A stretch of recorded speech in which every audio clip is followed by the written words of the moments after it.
Back, and we're going to pursue structures this time with data structures. In other words, we're going to create a data structure called a list, okay, that will allow us to store data in a manner that we can retrieve based on the address where this data is.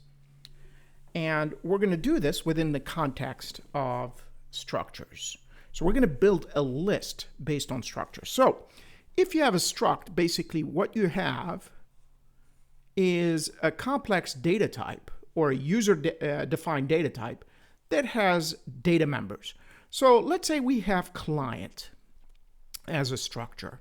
Then we could have a name and a balance as elements of this client.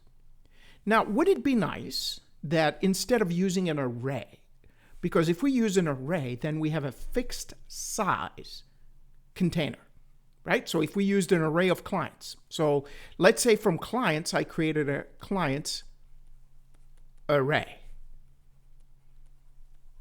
right? What will that give us? It will give us something like this. So basically, these objects will be right next to each other, but you're going to have to set the size of this array in your code, which means if the size for this one was, like in this example, 5, then you're only allowed to have these 5s while the program is running.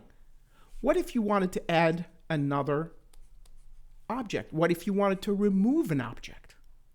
Okay? Then things can be problematic if you're going to use arrays. So instead, we're going to use the concept of a list. So how does the concept of a list? That means we can create objects totally independent, except we're going to link them together.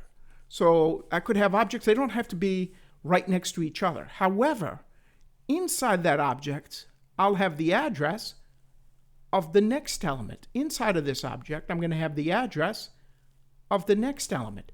And the last one, which is the tail, I'm going to ground it to null, which means it will point to nothing. So each one of these objects points to something, either null or the address of another object. Okay? So for example, this would be C1, first client, second client, third client, right?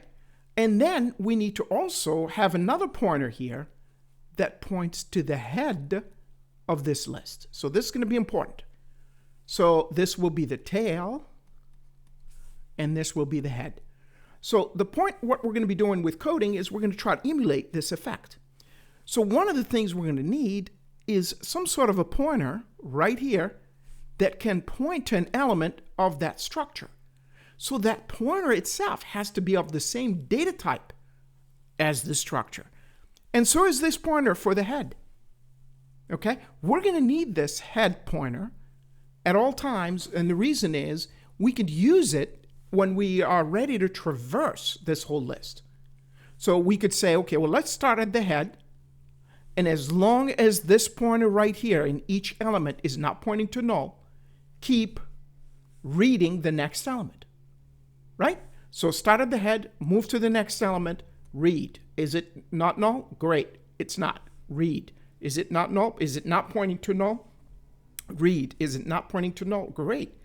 And then that's assuming your list is already established. Now, what if you wanted to add a new element? Well, what's going to happen, let's say we want to add C4. So let's say we have C4 independently, and we want to add it right here, right? Or anywhere, as a matter of fact. We can insert it anywhere. But right now, we're going to insert it as if it's a stack. So the last in will be coming in.